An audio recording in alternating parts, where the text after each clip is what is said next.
Europe 1 Soir. 19h, 21h, Pierre de Villeneuve. Premier invité politique d'Europe 1 Soir, député ensemble réélu de la 13e circonscription de Paris. Bonsoir David Amiel. Bonsoir. Le nouveau Front Populaire met en garde solennellement Emmanuel Macron contre le maintien prolongé de Gabriel Attal à Matignon. Qu'est-ce que vous leur répondez ? Je leur réponds d'abord que tout le monde doit porter un regard lucide et humble sur la situation politique et parlementaire actuelle. Nous n'avons pas gagné l'élection, nous l'avons perdue. Mais personne ne l'a gagnée. Cette élection, il n'y a pas de gagnant. Il n'y a aucun gagnant. C'est ce que vous dites au NFP. Ils ne sont pas gagnants malgré leur nombre plus grand en députés par rapport aux deux autres blocs. Bien sûr que non, parce qu'ils sont à près d'une centaine de députés d'avoir la majorité à l'Assemblée nationale. Et c'est bien ce qui se passe aujourd'hui. Si à gauche, à droite, au centre, chacun reste figé sur ses positions, alors la France ne peut pas avoir de gouvernement. Et choisir l'alliance avec la France insoumise, c'est l'autoroute vers le chaos. Le chaos économique, avec la mise en place d'un programme qui a été écrit en quelques jours, qui promet des centaines de milliards d'euros dans tous les sens, une explosion des impôts, un chaos politique, mais aussi un chaos institutionnel, parce que ce gouvernement avec la France insoumise serait extrêmement minoritaire et tomberait extrêmement rapidement. C'est donc une impasse. Sur les impôts, justement, est-ce que ce sont des mesures confiscatoires qui risquent d'être retoquées par le Conseil constitutionnel ? Je parle évidemment de l'impôt à 90% sur la 14e tranche comme il le propose. Ça en fait partie, mais vous savez, dès que vous soulevez une pierre du programme du nouveau Front Populaire, vous trouvez des augmentations d'impôts. Et je parle pas d'augmentation d'impôts sur les plus riches, je parle vraiment d'augmentation d'impôts pour les classes moyennes. Et c'est bien cela, ce programme auquel nous nous opposons. Et c'est pour ça que mon message à la gauche républicaine, c'est de dire choisissez une autre voie. Ne vous alliez pas avec LFI qui est l'assurance d'une impasse, parce qu'à nouveau ce gouvernement tombera en plus de porter un projet extrémiste et donc dangereux pour le pays. Il faut qu'on puisse proposer une alternative. Je pensais pas soulever un lièvre, mais là, du coup, vous dites en substance que vous n'êtes pas contre des impôts très très forts pour les plus riches en France ? Ah non, pas du tout. Alors pardon, je veux tout à fait préciser notre pensée. Je crois que notre engagement sur la compétitivité, l'attractivité, parce qu'il y a la suppression de l'USF, ces dernières années, il y a d'autres choses également dans le programme. Bien sûr, ça a été extrêmement clair. Je voulais simplement dire que le programme du nouveau Front Populaire allait bien au-delà de ces mesures-là et ciblait aussi des augmentations de CSG, des augmentations d'impôts sur le revenu, etc. Et vous devriez rajouter que si c'est confiscatoire, comme le devrait le décider le Conseil constitutionnel, après, pour trouver de l'argent, il faudra se rabattre justement sur les classes moyennes que vous venez de citer. Vous avez bien raison, parce que malheureusement, il y a aussi beaucoup de promesses d'augmentation d'impôts dans le programme fait avec la France insoumise, qui ne pourraient pas être censurées par le Conseil constitutionnel et qui donc s'abattraient sur la tête de nos concitoyens. Moi, je vous trouve très poli, David Amiel, mais je pensais que vous alliez me répondre, quand je vous dis qu'est-ce que vous répondez au nouveau Front Populaire, je pense que vous alliez me répondre ferme ta gueule, comme Gérard Larcher avait répondu sur une autre antenne à Jean-Luc Mélenchon il y a quelques mois. Gérard Larcher qui rencontre Emmanuel Macron ce soir, pourquoi faire ? Écoutez, il y a dans tous les cas, en ce moment, beaucoup de discussions. Nous avons des discussions avec la droite républicaine et avec la gauche républicaine.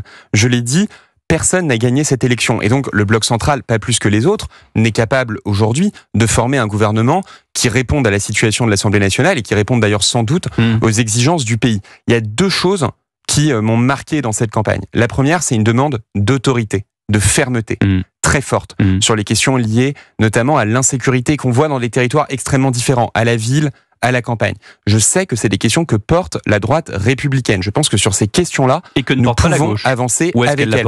Et qu'une partie de la gauche a porté dans le passé. Moi, je me rappelle de Jean-Pierre Chevènement, je me rappelle de Manuel Valls, je me rappelle de Bernard Cazeneuve.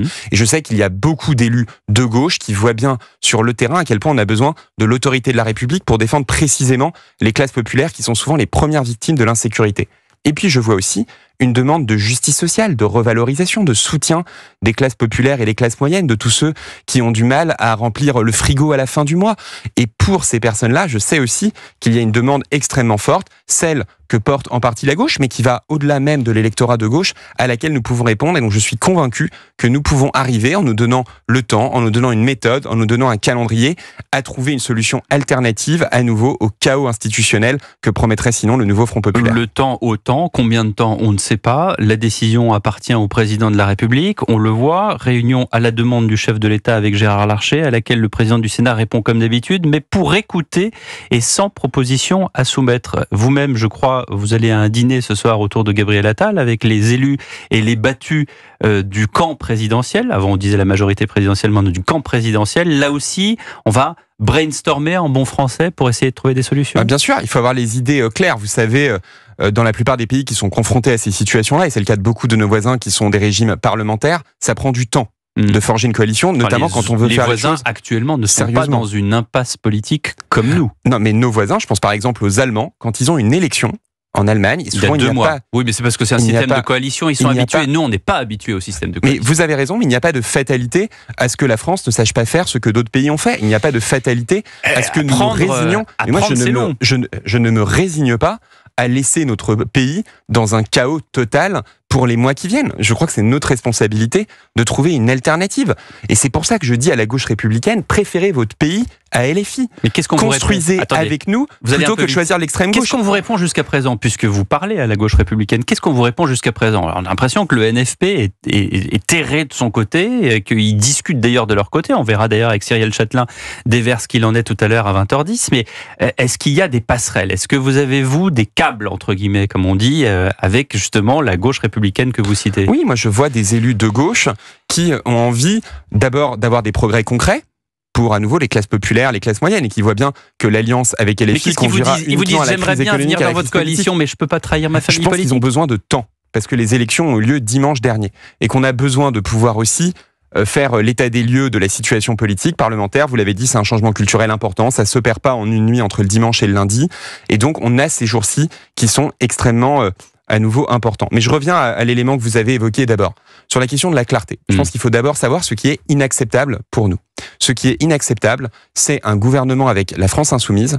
Je parle même pas d'un Premier ministre insoumis, je parle même d'un secrétaire d'État, d'un sous-secrétaire d'État insoumis. Donc personne de LFI au gouvernement. Personne de LFI au gouvernement. Pourquoi? Parce qu'avec LFI, nous avons une opposition de principe, de valeur, pas un désaccord sur des mesures, sur la question de l'antisémitisme, sur la question du terrorisme, sur la question de la violence. On ne peut pas transiger, on ne peut pas négocier. Et donc moi, je vous le dis très clairement, un gouvernement où il y aurait une présence de la France insoumise, à quelque poste que ce soit, même si c'est sous-secrétaire d'État aux eucalyptus, eh bien je voterai immédiatement une motion de censure. Je dirais d'ailleurs la même chose dans le cas du Rassemblement national. Et puis, il y a ceux qui, effectivement, font partie de la gauche républicaine, de la droite républicaine, avec qui on a des désaccords sur des mesures, mais avec lesquels on doit pouvoir être capable de négocier à nouveau sur la question de la justice sociale, et je pense en particulier à la gauche, de la question aussi de la lutte contre le réchauffement climatique, et puis sur la question de l'autorité, de la fermeté, de la sécurité avec la droite républicaine.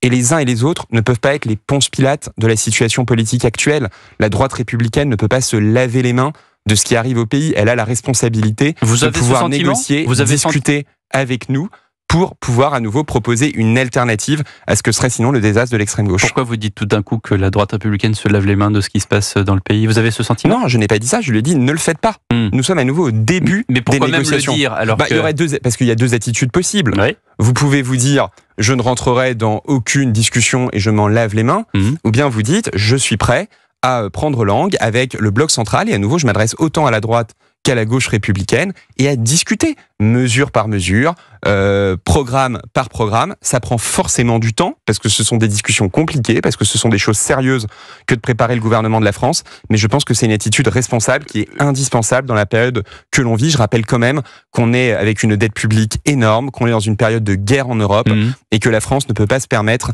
une instabilité qui serait profondément destructrice pour notre pays. Et sans doute par vos convictions et aussi par vos connaissances, vous tendez la main à gauche, vous tendez la main à droite aussi. Gérald Darmanin, lui, a vraiment tendu la main à droite. Il a dit d'ailleurs la France est de droite. Est-ce que vous êtes d'accord avec cette analyse? La France est de droite. On voit bien qu'il y a des Frances. Il y a manifestement une France qui vote à gauche, une France qui vote au centre et une France qui vote à droite. Et il y a des points qui rassemblent ces Frances.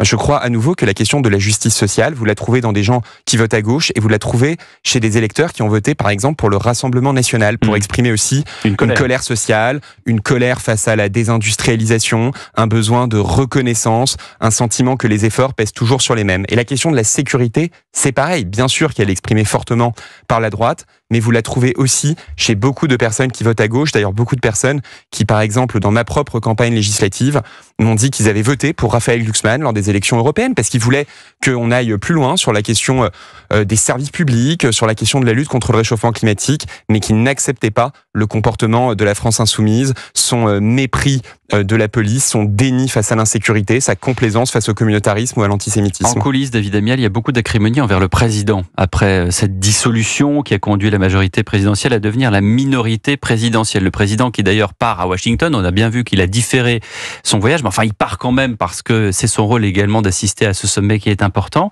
Est-ce que votre sentiment est aussi l'acrimonie envers le président après cette dissolution? Alors pas du tout, mon sentiment c'est... vous applaudissez des deux mains?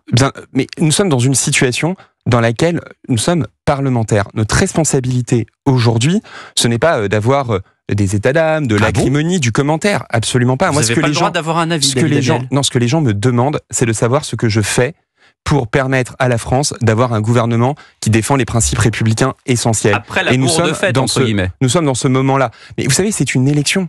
Quand vous êtes député, la seule légitimité que vous avez, c'est celle d'avoir été élu. Je vous parle de la dissolution et je n'arrive pas à avoir une réponse sur votre sentiment sur la dissolution. Mais je reviens précisément, j'allais vous le donner. Quand vous êtes député, quand vous êtes parlementaire, vous n'avez jamais peur de revenir devant le peuple.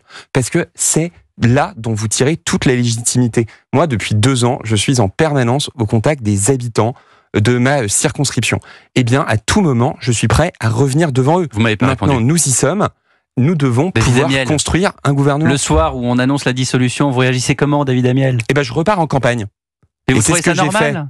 Non, mais vous trouvez ça bien, pas bien? De 0 à 10? C'est une prérogative du président de la République. Et alors, vous avez le droit d'avoir un avis, vous n'êtes pas un Playmobil. Mon avis, arrêtez avec ces expressions. Mon avis, c'est que nous avons eu une élection qui a permis de révéler ce qu'est le paysage politique français. La montée du Rassemblement national, donc c'est une bonne décision. La poussée de la France insoumise, elle n'a pas été inventée par le président de la République. Elle est là, on la voit maintenant à l'Assemblée nationale.